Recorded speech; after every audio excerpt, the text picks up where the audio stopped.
All right, everybody. Hope you're doing well. Welcome to the We Read the Documents live stream. Your host, John Brisson. Thank you for being a subscriber. If you want to support my work, buy me a coffee/We've Read. Thank you for all who have donated. If you want to subscribe to my work, search We've Read the Documents on Odyssey, Patreon, and Substack. Substack gives you the most access to my content. You get my written work, as well as if you want to listen to my video streams in podcast form, you get a Spotify link to listen to them in audio only.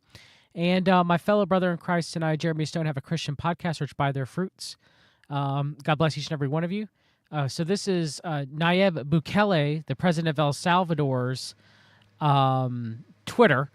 He calls himself Philosopher King. In the background, he has a very militaristic, fascist banner of soldiers in parade formation. And here's a video of Bukele visiting the Trump White House recently. Let's play this video.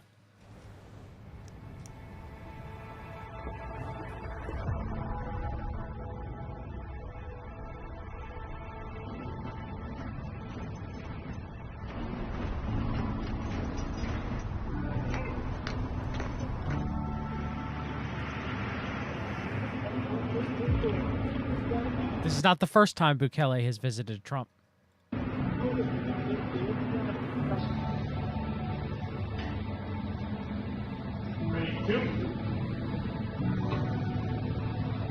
Mr. President.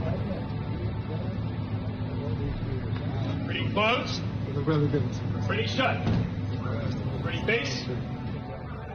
Sir, President Trump, your message to Christians during this Holy Week, sir, the start of Holy Week. Do you have a message for Christians, sir, during this Holy Week, sir? So the reporter just asked Trump if he had a message for Holy Week, for Easter week. He just pumped his fist and said thank you, didn't give them a message for Easter. Mr. President, how are you? Good to see you. Welcome. Thank you. JD Vance's Skyliner. Oh, phone boy Marco Rubio.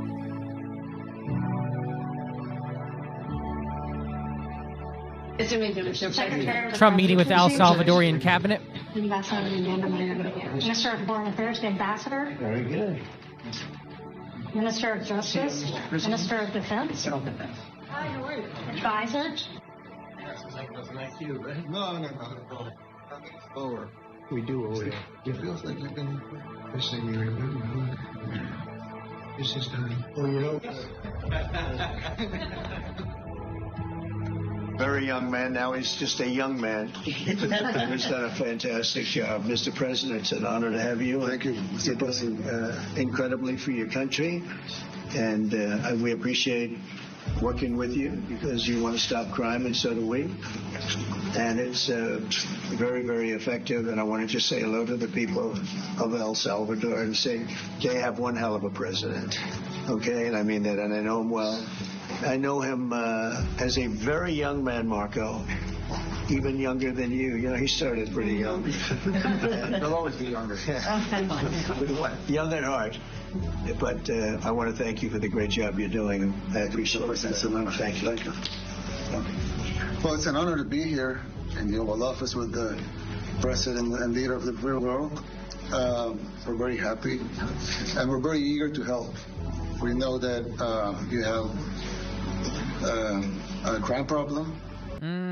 Pointing out the America's crime problem. And a terrorism problem. And a terrorism problem. Crime and terrorism. Okay, that's especially with them throwing around terrorism as anyone who's in a gang. Terrorism is being the term is being loosely thrown around here recently, right? And we're a small country, but if we can help, we will do it. And we actually turned the murder capital of the world. That was the journalist college, right? Murder capital of the world into the safest country in the Western Hemisphere. And, if sometimes they say that we imprison thousands, I like to say that we actually liberated millions. So that's going to be the catchphrase for Trump when his administration, when he does this. We imprisoned thousands, we imprisoned millions to liberate 100 millions. To liberate the population of the United States, to make it quote-unquote crime-free, when we know that Trump has mentioned that people that need to go to camps or to be arrested or have labeled them as terrorists so far have been illegal immigrants, have been anyone who protests or is against the Israeli government in Israel. Anyone who's quote unquote anti-Semitic, they're throwing that term around loosely. If you criticize Israel, you're anti-Semitic. If you say that the Mossad had involvement in the JFK assassination, you're anti-Semitic. If you say that Jesus Christ, was put to death on the behest of Jews yelling out to crucify him, then that's anti-Semitic. If you're quoting various parts of the New Testament, is considered to be anti-Semitic. So, and again, I believe ultimately it was humanity's collective sin which crucified Jesus. But the Jews at that time did yell, "Crucify him." And because of, the Apostle Paul has written that they're partially blinded right now because of the rejection of Jesus Christ as the one and only Messiah. So again, I see a rise of, to continue to talk about this, I see a rise of anti-Semitism, quote unquote, or anger and hatred towards the Jews. And there's nothing wrong with calling out the crimes of, Zionists, the corrupt Israeli government, Bibi Netanyahu, corrupt Jewish billionaire oligarchs, just like it's okay to call it the same for Gentiles and the crimes of any Gentile country around the world. But that doesn't mean that we hate Jews. It doesn't mean that all Jews are part of it. It doesn't mean you hate your Jewish brother and neighbor.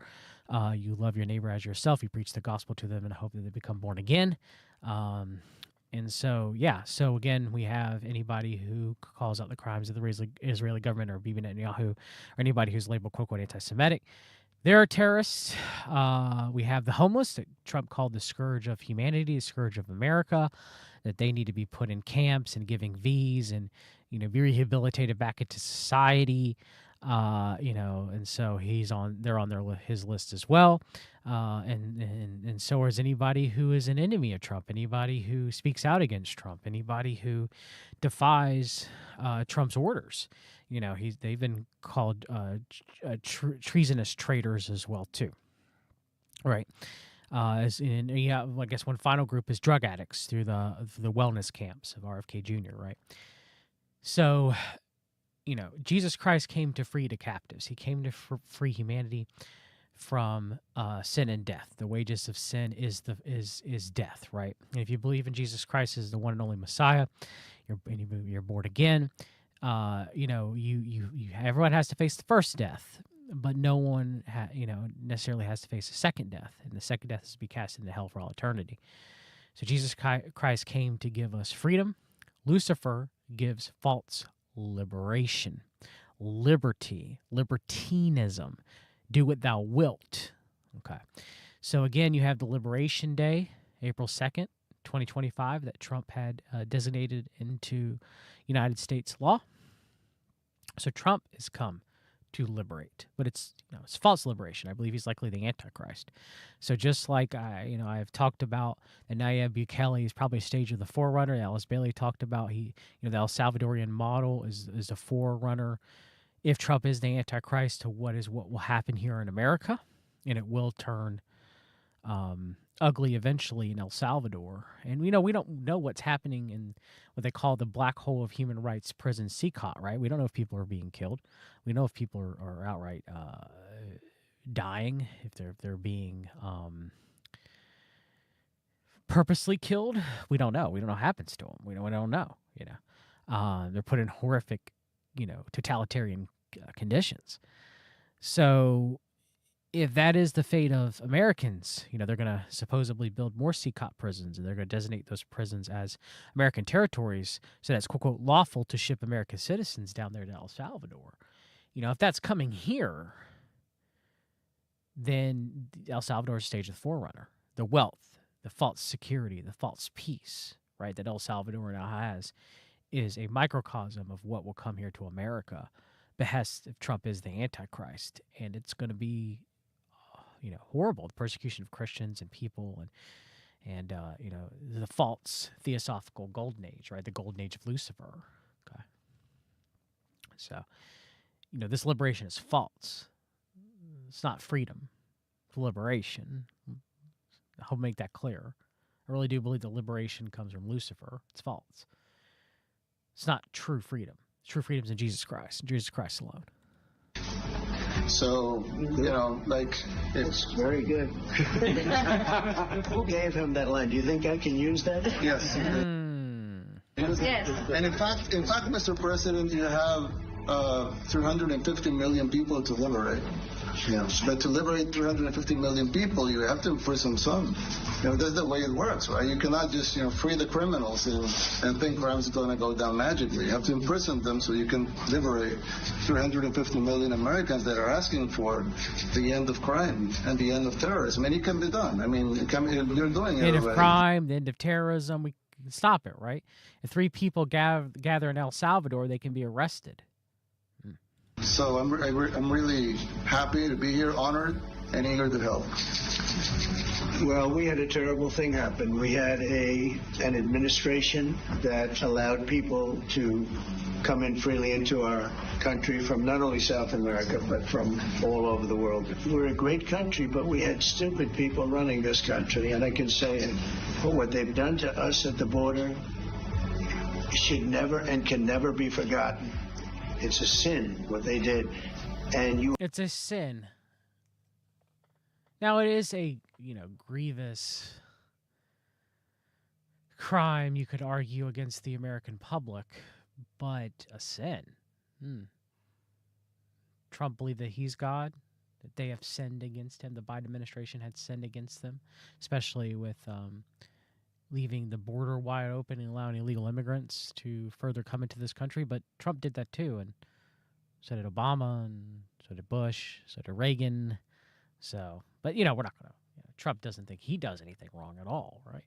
He doesn't ask God for forgiveness. He doesn't repent as far as asking God for forgiveness, and he doesn't have a change of mind. He doesn't pray to God and ask for forgiveness. He doesn't feel like it's necessary. Yeah, he's a godless man. He is a Antichrist if he's not the Antichrist.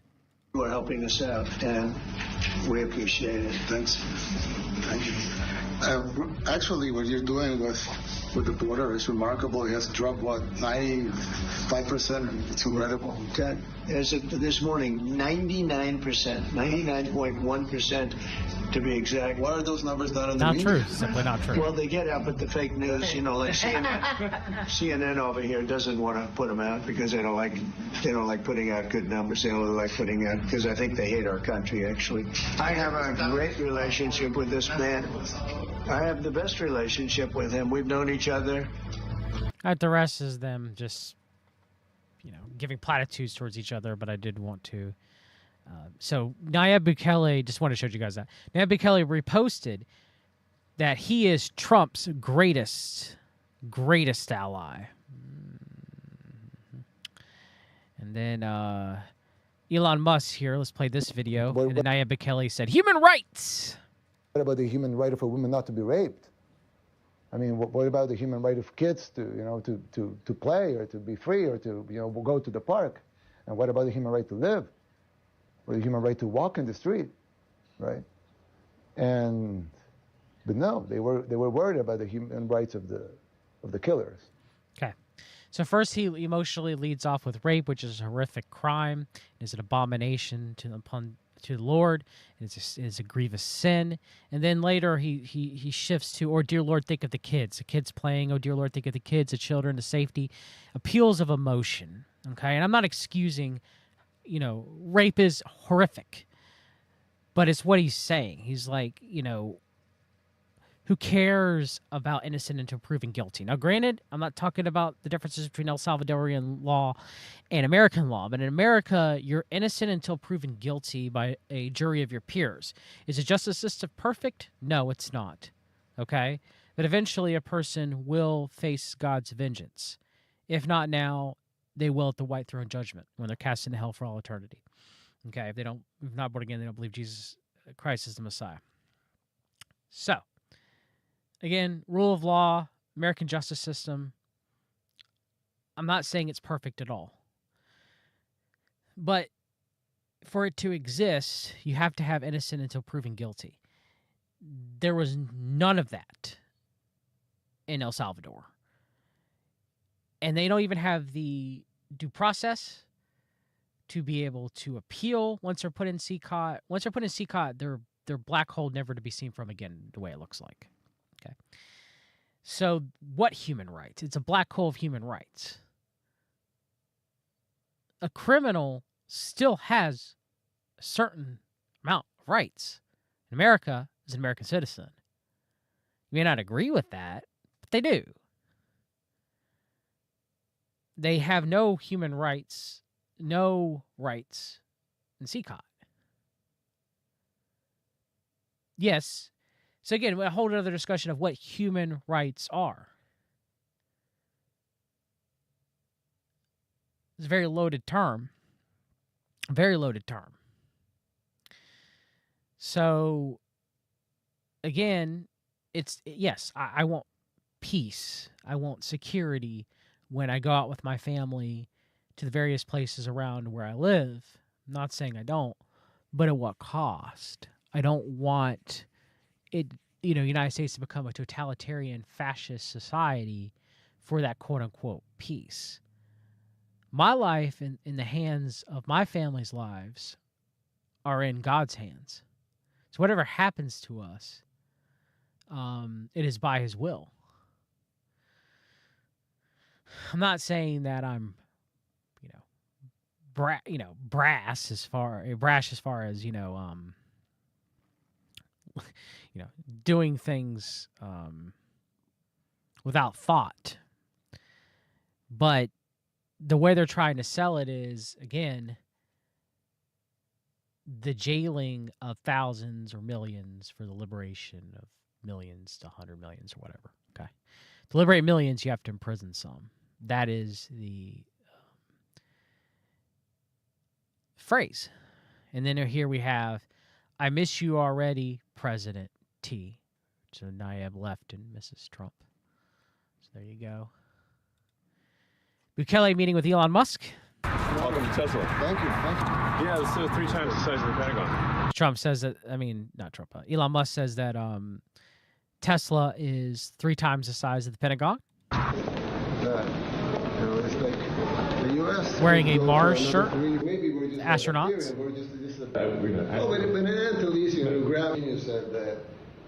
There you go. The possible false prophet meeting with Nayib Bukele as well. Right. It's a pleasure to spend several hours talking with one of the greatest minds of our time. That's what Nayib said to Elon Musk. Oh, look, we have Council for National Policy member Sebastian Gorka, the White House counterterrorism czar. What does Gorka have to say about all this? Realize that the taxonomy of politics in America is dead. It's not left and right. It's not even Republican or Democrat. There's one line that divides us. Do you love America or do you hate America? It's really quite that simple. And we have... like 9/11. Are you with us or are you with the terrorists? You in or you're out?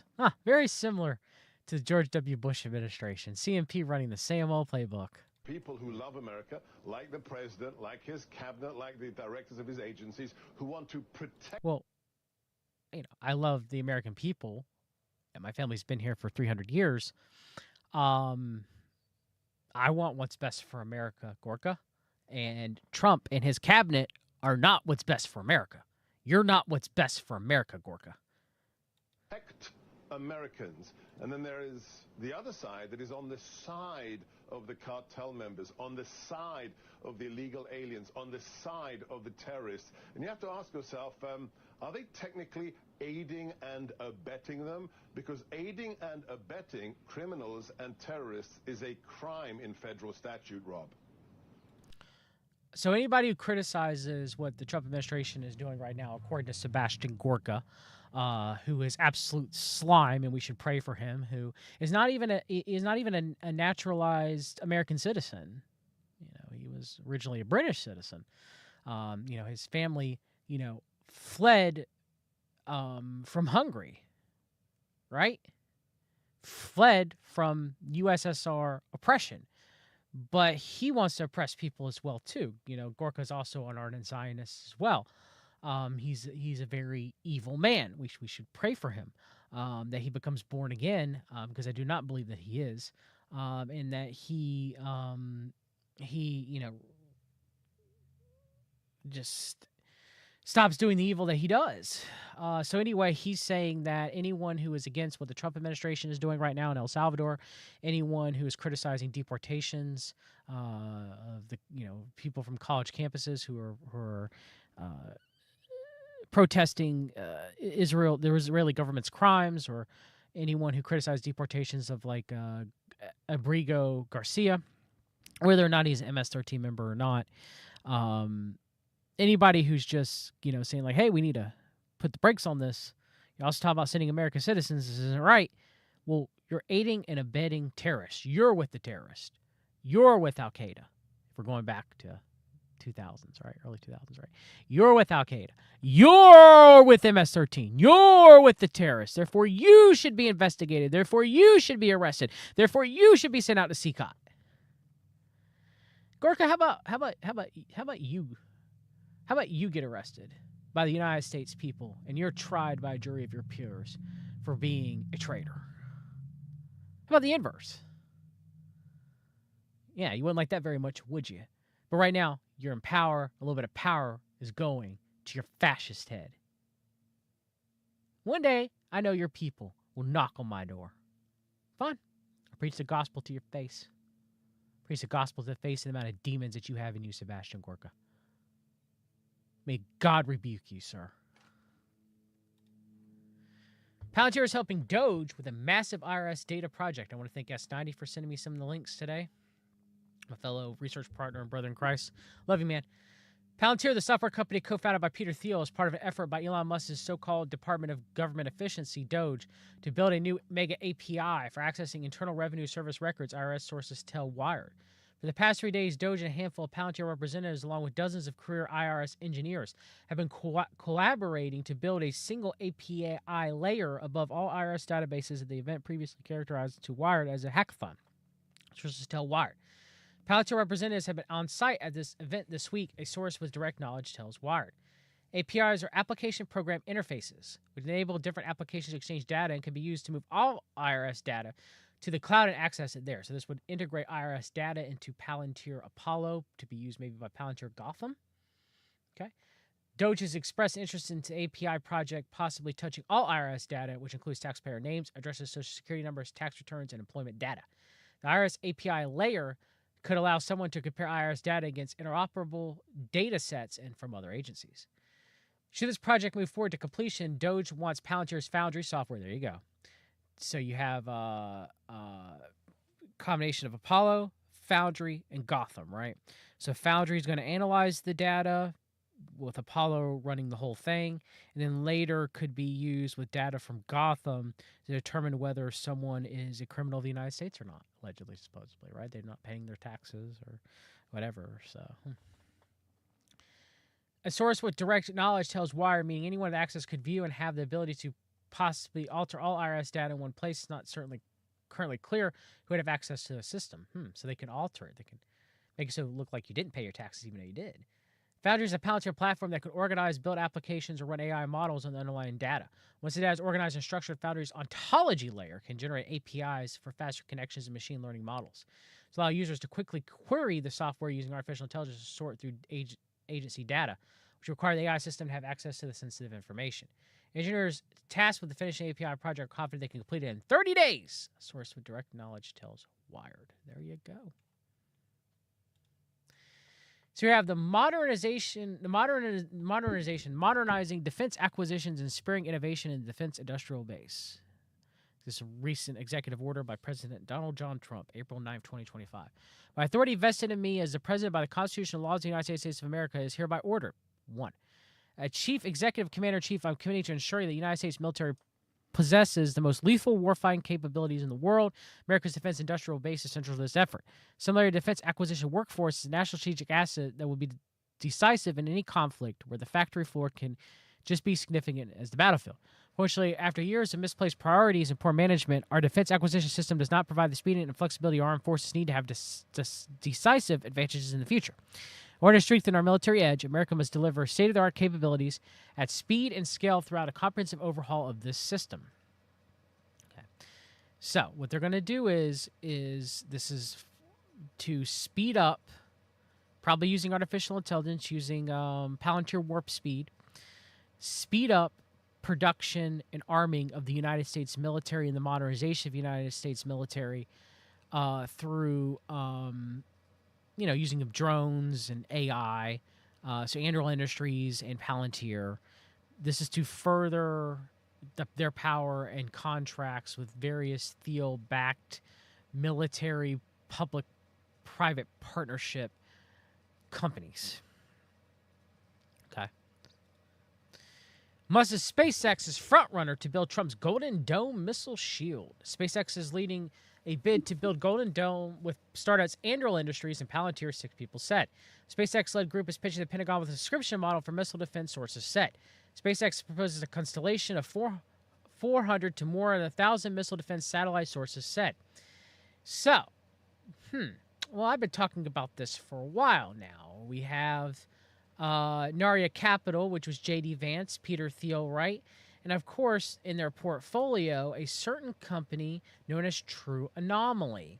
And True Anomaly, redefining space security. You have Mosaic, which was their kind of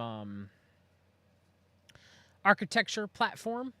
And you have the Jackal satellites, right? So I've talked about satellite warfare, the using of Starlink to do so, and the using of Jackal through True Anomaly, using SpaceX, right, to achieve this. I've been talking about this for months now, so it looks like it's finally coming to fruition. It's finally actually being talked about. It's finally being discussed openly. And, this, I do believe this is what's going to end up happening, right? I think this is what's going to end up occurring. We know that the truth of SpaceX, even the True Anomalies Mosaic Jackal platform for space warfare, is SpaceX. I've showed it previously in the past, the website and the connections to SpaceX directly and Peter Thiel directly through True Anomaly, through Narya Capital and J.D. Vance, right? So now it's going to be all coming together. Elon Musk, SpaceX, and 2 partners have emerged as frontrunners to win a crucial part of President Donald Trump's Golden Dome missile defense shield, 6 people familiar with the matter said. Musk's rocket and satellite company has partnered with software maker Palantir and drone builder Anduril Industries on a bid to build key parts of the Golden Dome, the sources said, which has drawn significant interest with the technology sector's burgeoning base of defense startups. Okay, so there you go. There you go. All coming together, just like I've been reporting on this channel. So we have a letter to Michael Krastios, director of the White House Office of Science and Technology Policies, from Donald Trump, March 22nd, 2025. Dear Mr. Krastios, scientific progress and technological innovation were the twin engines that powered the American century. The Manhattan Project fueled the atomic era. The Apollo program won us the space race. So we have the worship of the atom, the worship of space travel, discussed by neo-theosophists like Alice Bailey and Barbara Brooks Hubbard. They worship the atom. They want mankind to see the stars. We'll talk about more of why that might be later on in this broadcast. But these are repeated themes that the neo-theosophists discuss, talk about, and push. The internet connected us to a digital future. Today we'll usher in the golden age of American innovation. We'll make America safer, healthier, and more prosperous than ever before. We'll create a future of American greatness for every citizen, restoring the American dream. Triumphs of the last century did not happen by chance. As World War II drew towards a close, President Franklin D. Roosevelt wrote a letter like this one to his science and technology advisor, Vannevar Bush, charging him to explore new frontiers of the mind for the sake of national greatness and pioneer science in peacetime. Dr. Bush's response laid the groundwork for the uniquely successful American partnership of government, industry, and academia that built the greatest, most productive nation in human history. So through Vannevar Bush, we have the modern public-private partnerships, NGOs, non-government offices. But today, rivals abroad seek to usurp America's position as the world's greatest marker of marvels and producer of knowledge. We must recapture the urgency which propelled us so far in the last century. A time has come to return to our roots and renew the American scientific enterprise for the century ahead. So just as FDR tasked Vannevar Bush, I'm tasking you with meeting the challenges below to deliver for the American people. First, how can the United States secure the position in a rival world leader in critical and emerging technologies, such as artificial intelligence, quantum information science, and nuclear technology, maintaining our advantage over potential adversaries? We need to accelerate research and development, dismantle regulatory barriers, strengthen domestic supply chains and manufacturing, spur robust private sector investment, and advance American companies in global markets. Rival nations are pushing hard to overtake the United States. We must blaze a bold path to maintain our technological supremacy. So there you go. You have techno-optimism, right? American exceptionalism, right? We have to do this. Okay, humans have to do this. Human potential. How can we revitalize America's science and technology enterprise, pursuing truth, reducing administrative burdens, and empowering researchers to achieve groundbreaking discoveries? We need new paradigms for the research enterprise, including innovative models for funding and sharing scientific research, redefining how America conducts the business of discovery. We must build an ecosystem that attracts top talent, celebrates merit, protects our intellectual edge, and enables scientists to focus on meaningful work rather than administrative box checking. Third, how can we ensure that scientific progress and technological innovation fuel economic growth and better the lives of all Americans? We have the golden age quantum financial system, right? During my first term, we made unprecedented advances in America's scientific and technological leadership. We launched the American Artificial Intelligence Initiative, vaulting the United States to the front of the pack in development and deployment of artificial intelligence. Trump administration did that. Our National Quantum Initiative established a foundation for national quantum supremacy.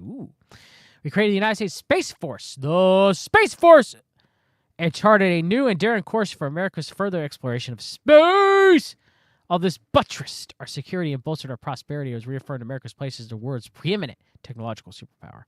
Now, after 4 long years of weakness and complacency, we must set our sights even higher. It's interesting. Anduril Industries, the virtual border wall, all continued under the Biden administration. So Biden laid up the ball and Trump dunked it. So Trump passed the ball to Biden.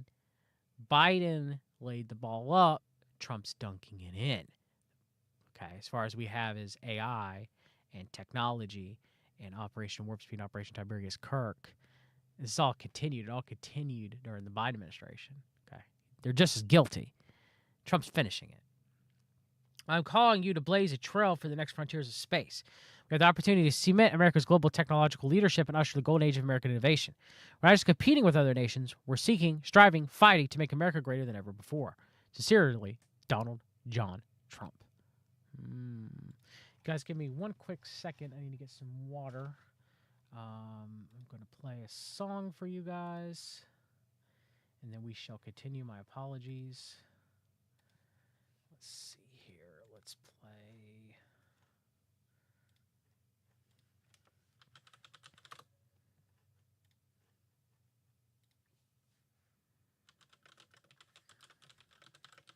Give me one quick minute. I will be right back.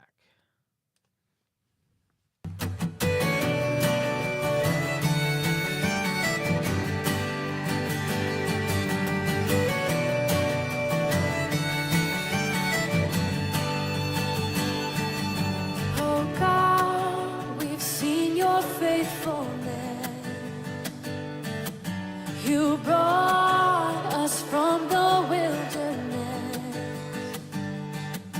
but now our faith is frail and weak. Oh God of mercy, hear our plea. When will you comfort our distress?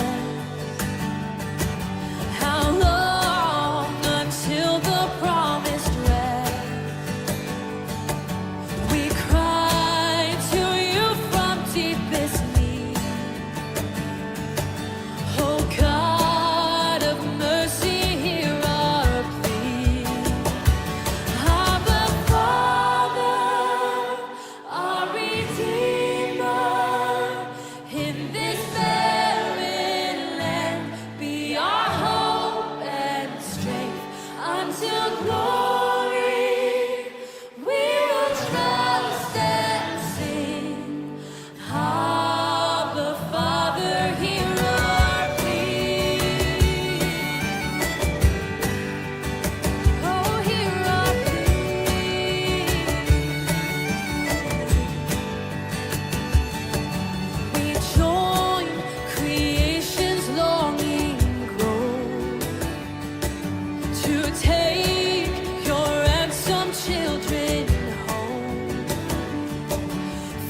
I'm back, everybody. Praise God. Yes, I can't wait for the return of Jesus Christ. Maranatha.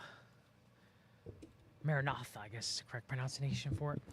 So here we have remarks by director Michael Kratsios, who is director of Trump's Office in Science Technology Policy.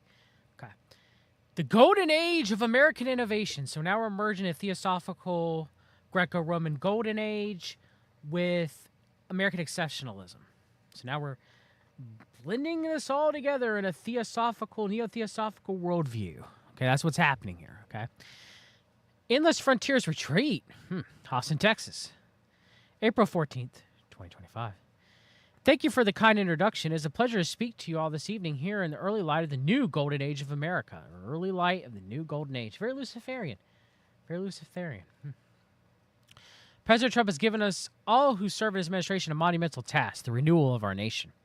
I know, and I think you know too, that such a renewal will require the reinvigoration of American science and industry. Over the last few decades, America has become complacent, forgetting old dreams of building a wondrous future. But we know the American pioneer spirit still seeks the exploration of endless frontiers. Our technologies and what we do with them will be tools of what we make the destiny of our country manifest in this century. So a new way of saying a new manifest destiny, right? Seed the stars, right? Endless frontiers. Very harking back to World Future Society, Gene Roddenberry's Star Trek, right? The endless frontier, right? Space, right? Space! You have this American hope and a possibility of progress in the power of science and technology does not allow builders and innovators to retreat from politics. Instead, quite the opposite, which is what brings me here today. A gold age is only possible if we choose it. That's human potential. Not up to God. It's up to us. We choose to evolve. We choose to evolve, as Barbara Marx Hubbard would say, into Homo universalis, mankind that seeds the stars. Okay?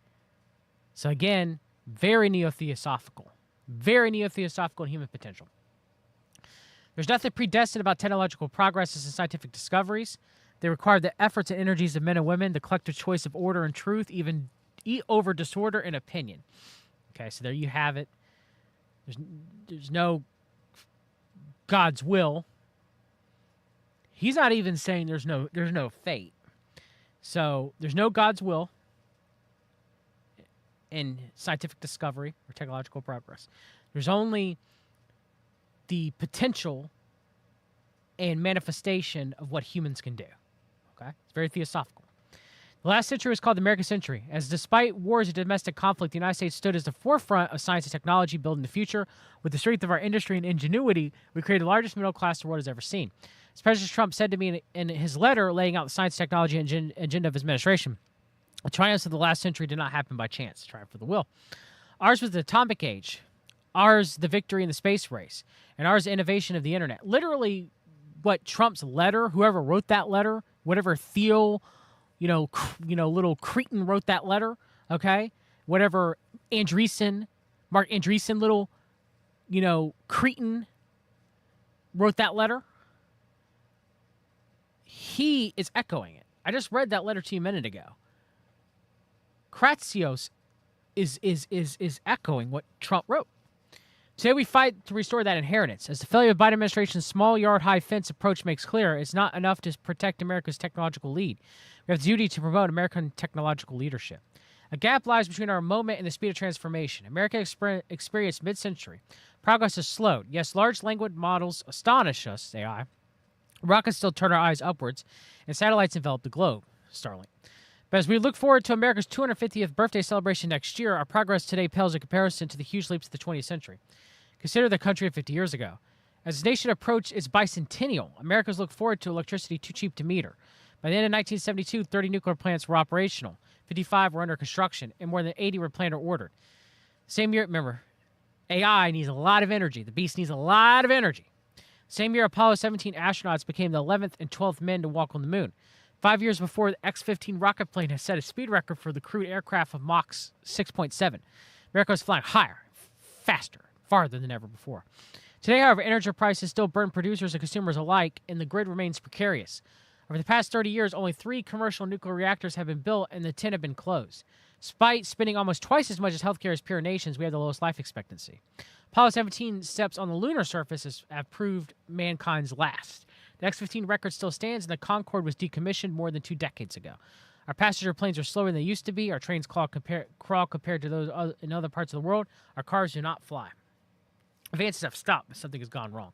So, again, cars do not fly, harking back to the future that was put forth by Back to the Future.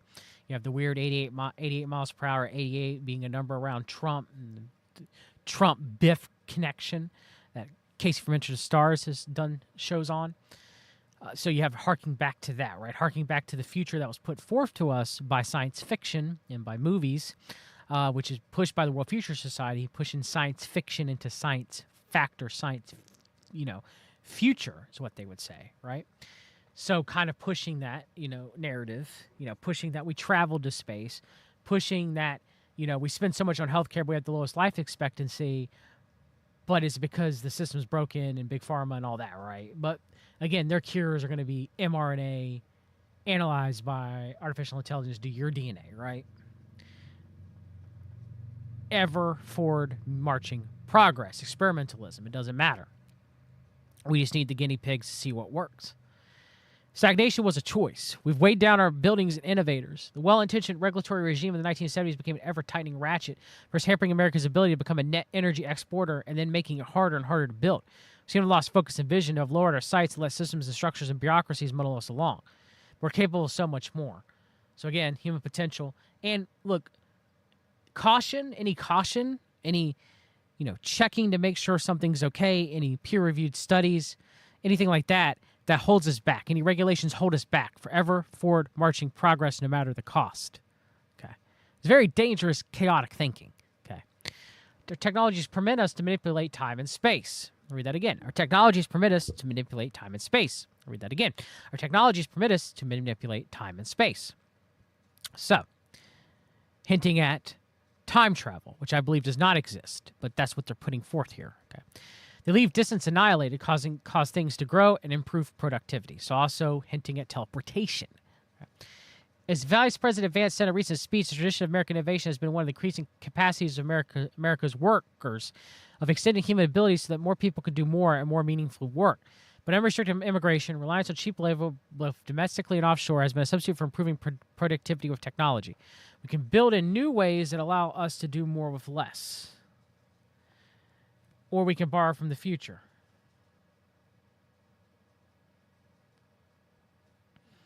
We have chosen to borrow from the future again and again. Our choice as a civilization is technology or debt. We have chosen debt. Today, we choose a better way. Okay. First assignment is to secure America's preeminence in critical and emerging technologies. This administration will ensure that our nation remains the leader in the industries of the future with a strategy of both promotion and protection, protecting our greatest assets and promoting our greatest innovators. So again, following Trump's letter, I wouldn't be surprised if Mr. Krastios wrote the letter himself. Okay. To the degree it even tried to accomplish it, the Biden administration failed on its own terms, led by a spirit of fear rather than promise. So now they're trying to hearken back using biblical terms in a blasphemic theosophical way. God has not given us a spirit of fear. We're to go boldly and preach him and preach his gospel and how the gospel of the Lord Jesus Christ saves, right? So, we fear God. We don't fear man, okay? But they're trying to say that, we shouldn't have caution when it comes to technology and AI and any of, Starlink, non-native EMF exposure, AI, analyze DNA, mRNA, vaccinations, or any of that. We shouldn't have any caution. Throw caution completely to the wind. We did that with Operation Tiberius Kirk and Operation Warp Speed when Fauci said, I'm science. Okay, but that doesn't matter. Ever forward marching progress. And they're going to kind of use a play on scripture to get that. Sickening, disgusting. The old regime sought to protect its managerial power from the disruption of technology for promoting social division and redistribution in the name of equity. It secured American technology poorly and failed to strengthen our leadership at all. Promoting America's technological leadership requires 3 things of government. First, we have to make smart choices of creatively allocating our public research and development dollars. Second, we might give it all a Palantir, I guess. Second, we have to make the right choices of constructing a common-sense, pro-innovation regulatory regime. And third, we have to make an easy choice to adopt the incredible products and tools made by American builders and to enable their export abroad. In a moment of strategic significance, we must be more creative in our use of public research and development money and shape a funding environment that makes clear what our national priorities are, whether in AI, quantum, biotech, or next-generation semiconductors, in partnership with private sector and academia. It's a duty of government to enable scientists to create new theories and empower engineers to put them into practice. Prizes advance market commitments and other novel funding mechanisms, like fast and flexible grants, can multiply the impact of government-funded research. At a time defined by the desire to build an America, we have to throw off the burden of bad regulators that weigh down our innovators and use federal resources to test, to deploy, and to mature emerging technologies. We know, for example, the greatest obstacle to limitless energy in this country is the regulatory regime opposed to innovation and development. This, too, has been chief barrier to push the envelope again in transportation, whether supersonic aircraft or high-speed rail and flying cars. The time has come to review the rules on the books and ask whom to really protect what they really cost. For a future stamp with American character, the federal government must become an early adopter and an avid promoter of American technology. Our innovations make incredible breakthroughs, but consumers, government included, require products that meet their needs, not just wide open country or frontier technology. Yeah, and I would agree that in America, we should build here, make here, and use American whenever possible, okay? But not the way they're framing it. Our industrial might unleashed at home and our technological advancements from AI to aerospace successfully commercialized can also be powerful instruments of diplomacy abroad, key components of our international alliances. American progress in critical technologies will make us a global partner of choice, a standard setter to follow and enable and encourage American companies to distribute American tech stack around the world. This approach to promoting American technological leadership goes hand in hand with a threefold strategy for protecting the position from foreign rivals. First, we must safeguard U.S. intellectual property, take seriously American research security. Second, we must prevent rival nations from infiltrating our infrastructure supply chains as well as embedding themselves in the infrastructure of our allies. So again, using Palantir Warp Speed, right? Powered by Palantir Apollo. And third, we must enforce the export controls and other measures to keep American frontier technologies out of competitors' hands. We face many dangers as a nation, but thanks to decades of feckless American leaders, China in particular has grown into both a geopolitical rival and technological competitor. So it requires us to protect our science, technology, resources with heightened vigilance and defend the vital work of American researchers to do public and corporate contacts alike from misuse, theft, and disruption. Safeguard our intellectual capital, we must restrict foreign access to sensitive data, strengthen oversight of international collaborators, so using AI, using probably Palantir AI to make sure that happens. Our infrastructure supply chains and those of other allies must be secure too. We cannot afford to remain dependent as we are in too many essential industries or Chinese inputs and products, nor can we allow the closest partners to become points of insecurity by relying on Chinese-controlled critical infrastructure, whether in telecom, the grid, or AI. Yeah, a lot of parts and chips being developed by China, right? Instead of here in the United States. We establish the secure, trusted supply chains, implement public-private partnerships, enhance supply chain resilience, and create investment incentives to restore more critical manufacturing. Finally, after 30 years of subsidizing Chinese growth, it's time for us to stop helping a rival catch up with us in this race. Strict and simple export controls and know your customer rules with an unapologetic America-first attitude about enforcing them are critical to stopping China from continuing to build itself up at our expense. What about Israel? What about Israel and their borrowing of our technology and using technology against us, right? Unit 8200, backdoors, Lavender, the gospel, where's Daddy, using Palantir. What about all that, huh? It's China's the only enemy. Israel's our greatest ally. We want a peace between our countries, and the peace depends on keeping America's bleeding-edge technology out of the competitor's hand. The golden age of American innovation is on our horizon if we choose it. In a changing technological environment, the task ahead of us is to adapt to new realities without destroying the American way of life or disinheriting the American worker. We seek, in the most basic terms, to secure our economy, restore our middle class, and uphold America as the planet's best home for innovators. For many years now, the temptation for the kinds of people represented in this room, builders and discoverers, have been withdrawn from politics. In the face of burdensome regulation and inefficient government and the circus of election cycles, many of you have chosen a retreat of various kinds. But there's no substitute for victory. You and your fellow Americans cannot afford to give up on the nation. In a world so shaped by politics as well as technology, we must take the action in both of these domains. We need all Americans to continue to rise to the occasion to make full use of their talents and to build. All of us must labor to preserve the inheritance of the American century, to share with posterity, and to ensure the technologies that give us shape to our world help the American people secure the blessings of liberty we have received from our forebears. So liberty again. I bear that response in my role for President's Science and Technological Advisor. You bear it too in exercising whatever powers and responsibilities you have, whether in business, education, or laboratory as Americans. is the choices of individuals that will make up the new American golden age possible. The choice of individuals to master the sclerosis of the state, the choice of individuals to craft new technologies and give themselves scientific discoveries that will bend time and space, make more with less, and drive us to further into the endless frontier. Lying signs and wonders, the beast system and the Antichrist, and the false prophet. Yeah. So here's Michael John Kratsios. He is the Office of Science, Technological Policy, and Scientific Advisor to the President since 2025. So he worked in the previous Trump administration. He got a bachelor's in politics for Princeton University. He was a former intern for Lindsey Graham as well too. So definitely, an in guy. He was principal at Thiel Capital, served as chief of staff to entrepreneur and venture capitalist Peter Thiel. So Peter Thiel's chief of staff, principal at Thiel Capital, worked directly with Eric Weinstein, right? He was a manager of Thiel Capital. American exceptionalism, right? Yeah. Yep. So we have, right here, very interesting. March 2020, Krastios launched the COVID-19 High-Performance Computer Consortium, the largest public-private computer partnership ever created, to match researchers with the world's most powerful computing resources, accelerating the pace of scientific discovery in the fight against COVID-19. So we have the COVID-19 High-Performance Computing Consortium. We have various industries: IBM, Amazon Web Services, Google Cloud, Microsoft, NVIDIA, Intel. Various academia have MIT here, Carnegie Mellon, University of Texas at Austin, Indiana University, Purdue University. I'm not going to read every part here with federal agencies. NASA, very interesting, space involved with COVID-19 consortium group. Various national laboratories, of course, the Los Alamos National Laboratory and Oak Ridge National Laboratory. And very interesting down here, you have under affiliates, Immortal Hyperscale Interplanetary Fabrics. That is a weird name. We're going to get to that in a minute. So,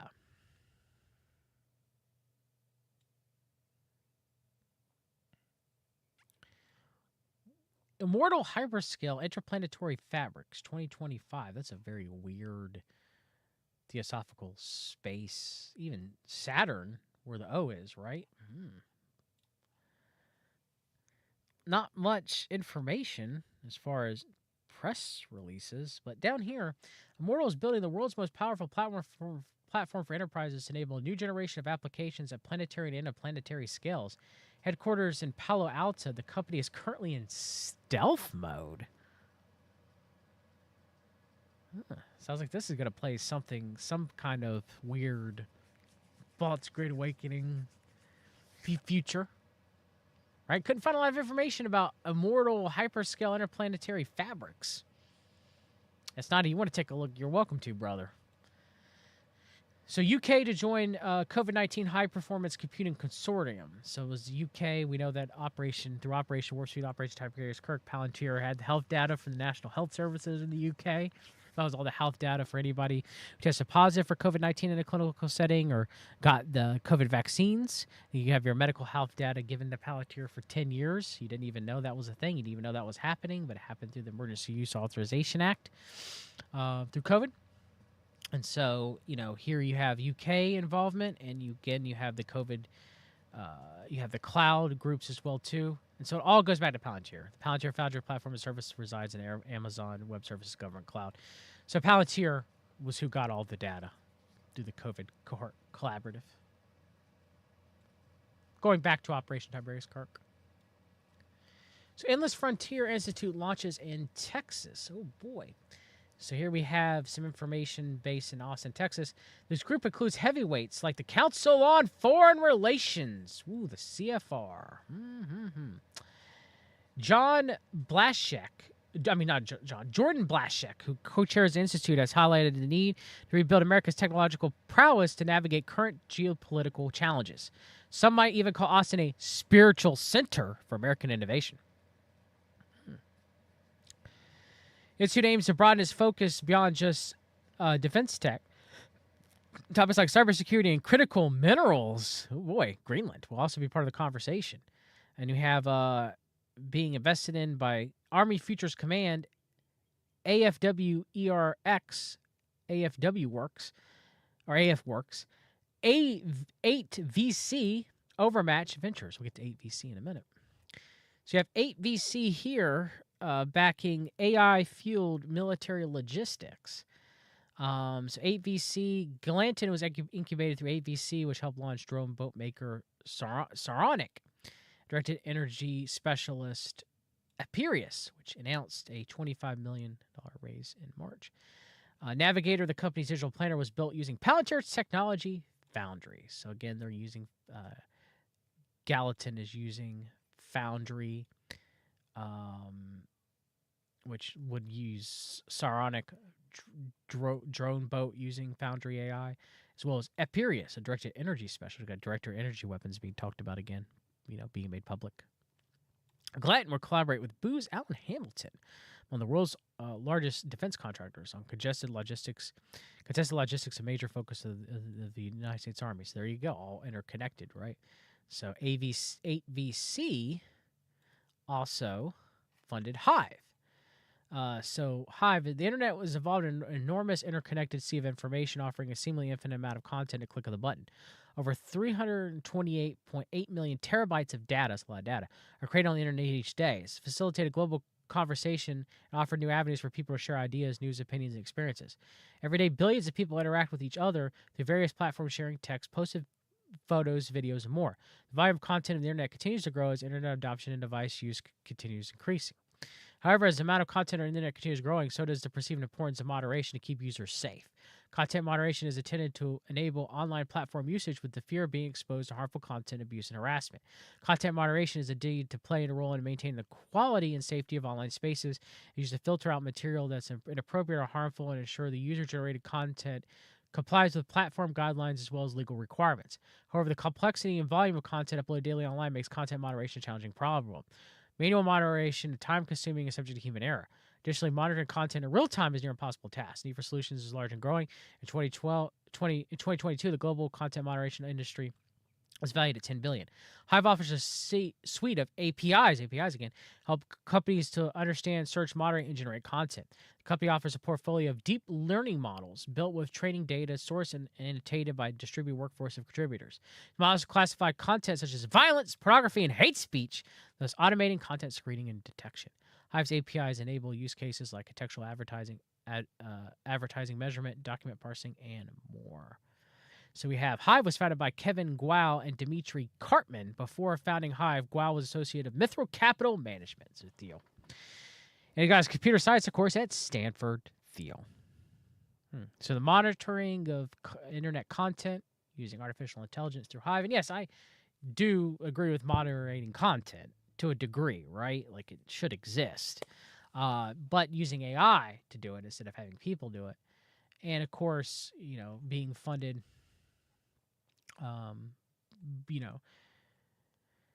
by Thiel and being raised up through Stanford and Mithril Industries and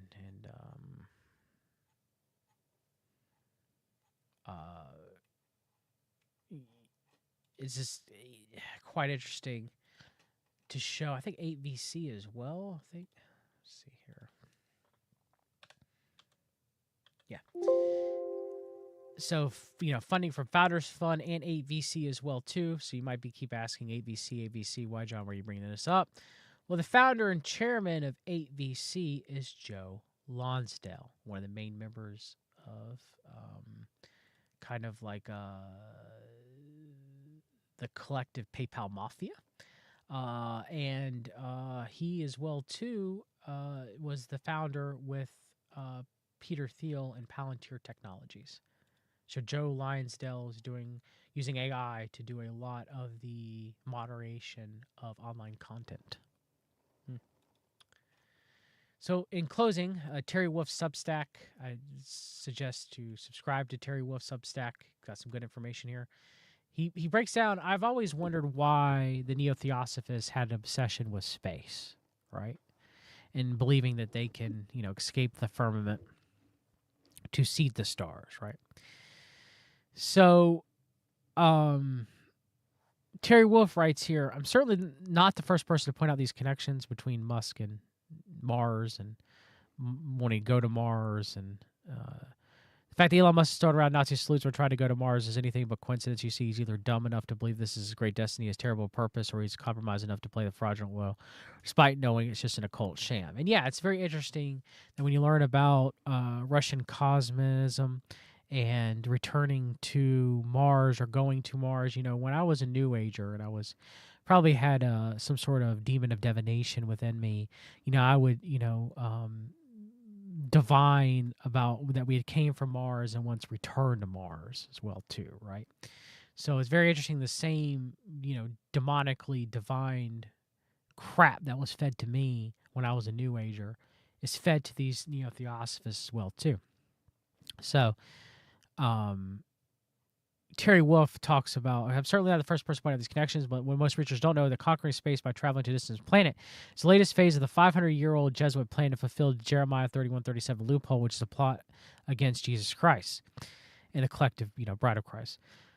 Jeremiah 31:37, thus says the Lord, if the heavens above can be measured and the foundations of the earth below can be explored, then I will cast off all the offspring of Israel for all they have done, declares the Lord. The ability to travel to Mars to colonize space is believed by this cult to be proof that mankind has measured the heavens above.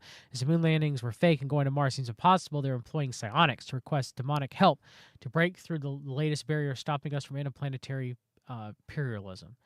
So kind of like psionics is like remote viewing, right? Which is pushed by, for example, the Institute of Sciences. Okay, I talked about. You can read my blog on the Institute of Sciences, the Council for National Policy, on my Substack. Let's play this video of Alex Jones real quick. Humanity is at the new Genesis point, Genesis 2. We are on the cusp of Genesis 2. Really what Trump and Elon are doing is the Genesis Project 2. Genesis 1, God creates the earth and creates us. Then God's creation launches Genesis 2. Okay. So when I was a New Ager, I divined, which obviously is a sin. Okay. Divination is a form of witchcraft. I divined false information that was probably given to me by a demon that we originally came from Mars as humanity, and through a project called the Adam and Eve Project, which would be Genesis, okay?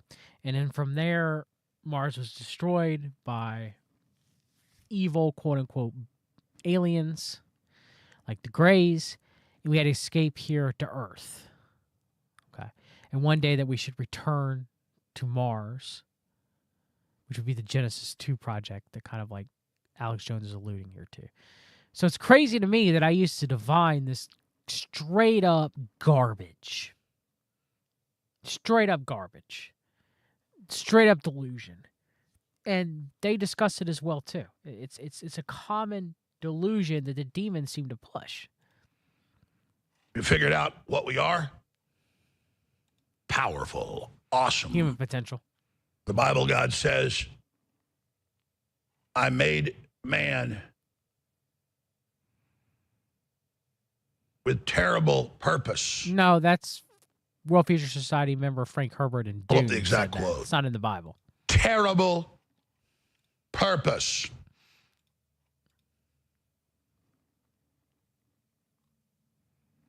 Unlimited power. And the globalists know we have that power, and they don't want you to know you all have that power. The power of free will, the power to be able to recognize beauty, the power to interface with the creator of everything. All right, I'm going to stop there. I've played Alex Jones's false theosophical views in another gospel or different gospel of Alex Jones. When he's talking about interfacing with the creator, he believes that you can like combine yourself with God in some sort of sexual relation. It's disgusting and abhorrent. You know, humankind has been severed with their connection to God. And the way that you can personally renew that connection is to believe that Jesus Christ is the Messiah, to become born again, right? Through that belief, Jesus Christ becomes your intercessor, the only intercessor, okay?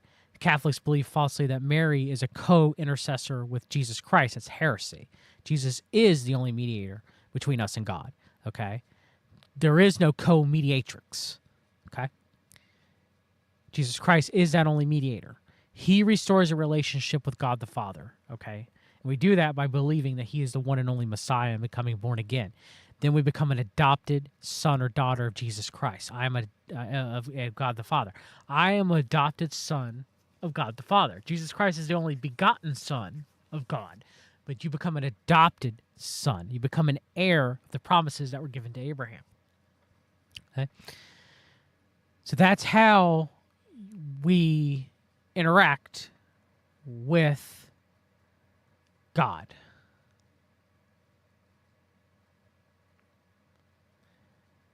That's how we restore a connection with God. It's how we restore a relationship with God. Okay. So, again, of all the things that I read today, when I read from Cratios, for example, read Mark Anderson's American Exceptionalism, when you read the works of Barbara Marx Hubbard, the Neo-Theosophists, it's all the same. What Alex Jones said here is all the same, and it's the belief system of Elon Musk. It is the belief system of Barbara Marx Hubbard. It is the belief system of Krastios. It's the belief system of Mark Andreessen. It's the belief system of Peter Thiel. They're all sharing the same demonic neo-theosophical belief system. It's no difference. Okay. So understand that. There is the Bible, which is God's word, which preaches against all this, shows us all this is false, and shows what will happen to humanity and mankind. That God will, at the very end, come into this existence, and through him being perfect in this existence, only being very good, not perfect, it is destroyed by his presence just coming into this existence. Then you have the new heaven and the new earth being rebuilt after the white throne judgment, right? For us to live in all eternity. A perfected earth, perfected humanity of those who are born again, right? Being able to live with God and Jesus for all eternity.